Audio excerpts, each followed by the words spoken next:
Toni with Tmill in the morning. 94.1 WHRP, today's best variety of R&B. Toni with Tmill in the morning. Yay. What's happening? Yes, indeed. And we have a special guest, and his name is Dixson. Hi, Dixson. Hi, how are y'all doing? Yeah, man, this guy does it all, producing, writing, plays every instrument ever made. Phenomenal songwriter. So good to see you this morning, man. I don't know about that, Tmill. Do you play the kazoo? I probably could. It's not much. See, you know. Fantastic. Well, welcome to the show, Dixson. And first and foremost, how you feeling today?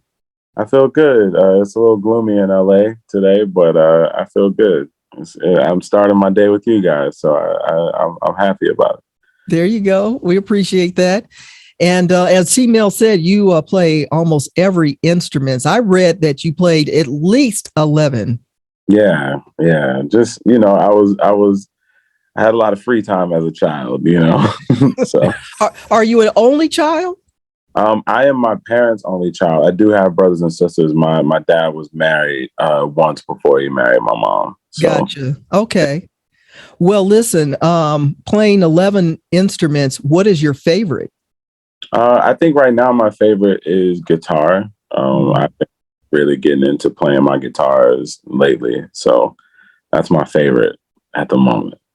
Now, have you come up with an alias for each instrument? Like if you're producing a record, do you have an alias for the guitar player, the drummer, the kazoo player, the bass player? And you can get 8 different checks. I haven't figured that out yet. But you just gave me a good idea. That's what we're here for. Don't let him sucker you into the IRS knocking on your door now, Dixon. Just pay your taxes. That's all. So I understand that the ATL, Georgia, is where you were raised? Oh, yeah. Born and raised my whole life up until college. And I still spend a lot of time back at home. Well, that's just a stone throw away from Huntsville, Alabama now. Oh, of course I do. That's where the Space Center is. That's right. Yeah. And that's where we are. So you're going to have to swing by. Yeah. We used to do school trips to Huntsville all the time to go to the Space Center. So that's pretty cool. Yeah. And there's been a lot of growth. We have some great venues, and I know you would love at least 2 or 3 of them to sing at. For sure. Yeah. I'm a Southern boy, so I love being in the South. Like I feel like it doesn't matter whether I'm in Alabama or Louisiana or Texas. It all feels like home to me. So, and my grandmother's from Alabama, so I can't. It feels like home to me. So fantastic. All right. So tell us, what are you working on? We're playing the new single Cherry Sorbet. We're going to get into that in a minute. But what else are you working on? Right now, just working on getting out on the road for this last album that I put out, 04 Daisy. I'm in a weird space. I'm very transparent with my fans. I'm in a weird space right now in the marketplace where people are just now discovering who I am, and I'm so grateful for that. But it gets difficult in trying to everybody's like, when are you going to go on tour? And I'm like, we're in that space with booking agents where like we definitely can open, but I may not be big enough just yet to do a headlining tour. So we're just trying to build up to that, and enjoying the ride on the way. I'm having so much fun, getting to know my fans and letting people get a chance to know me and the music. And that's what I'm focused on right now, just the music and getting it out there to people. What's your approach when you're doing these different tours and venues and being a person that, you can play all these different instruments, but you're also performing these songs. Yeah. So it's kind of like being the director of a film and going to watch movies. It's kind of hard is that difficult for you to also kind of release some of that creativity, or how do you navigate that, both performing and being a producer and a musician all on stage at the same time? I mean, I love the show. I've always loved show business. So it's a big part of my existence. I love to perform. I love to sing in front of people. It does weigh on me a bit because I'm so hands-on in my process that it's hard to not be in your head about every little detail, right? Like if the audio isn't great in the venue and it's not sounding like the records you made, and the engineer is like, well, what do you mean? I'm like, bro, I made the record. So I know it's not what it's supposed to sound like. So it gets a little tough, but we figured out, man. I'm here for the show, and really all of this is in service to the music and to the fans. And so as long as the fans are having a good time and they're enjoying the show, I can get over my little like idiosyncrasies or quirks about the details. But you also graduated with your own major in, degree in arts and media. What was that like? I got a full ride to go to school, and I got there and surveyed all the majors and was like, I don't want to be any of these. It just didn't seem like it just felt like the programs were like too direct, and like it felt surface in a way. And I was like, I want to dive deep into all the things that I'm interested in. So my college thankfully allowed me to create a major and base it off of some programs of schools that I got into but didn't accept. And they allowed me to build a curriculum. And, wow. I was the first student to graduate with that degree, but there have been a few more after me that took on the same, path that I laid forward. And most recently, I got to speak at the college for the commencement. I gave the commencement speech. And so, just following your own path, man, it really is beneficial in the long run. It doesn't always feel like that in the beginning, but forging your own path is definitely worth it in the end. Well, shout out your college, because somebody's saying, well, what college? Yeah, I went to undergrad at the College of Worcester in Worcester, Ohio.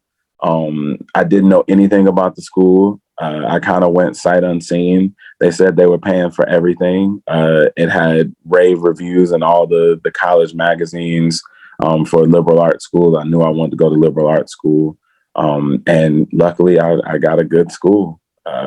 And I went and did all 4 years and then went off to grad school. So I know you made your parents proud, especially for the full ride. Hey, hallelujah for full rides. Yeah. All those prayers got answered. Thank you, Black Jesus.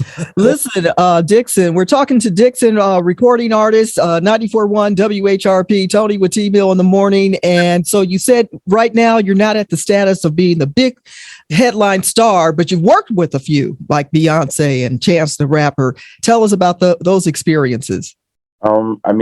It really kind of got started with Chance and Vic Mensa in Chicago. I moved to Chicago to just be in service to the music in that community, and it worked well for me. I ended up getting a record deal out of that work and signing to Roc Nation. And then during the pandemic, we moved to LA.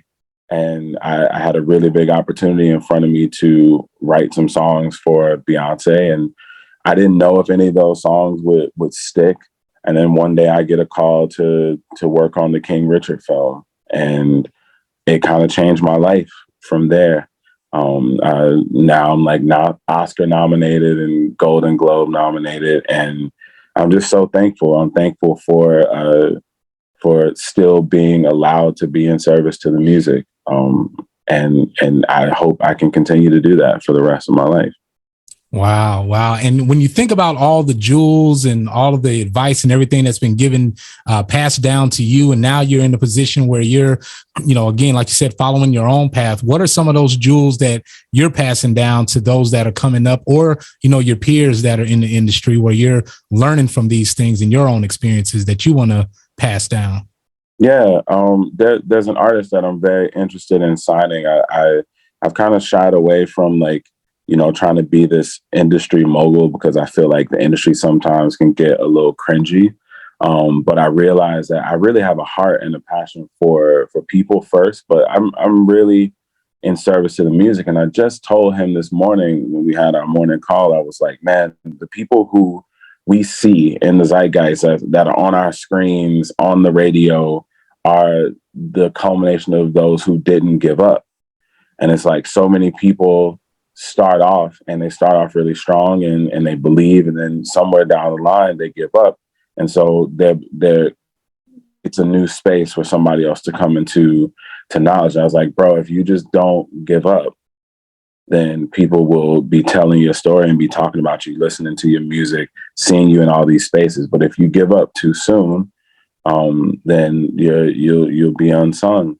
And that's kind of been what I've been sticking with. It's really about legacy and like posterity, like trying to leave something behind me. And that's what I encourage all artists to do. Like, don't just make the music, like get involved with charity, get involved with leaving a legacy. Find somebody else that you can pour into, find another artist that you can pour into or give advice to or help, financially. Like for me, I want to sign an artist and get him a record deal just like I got one.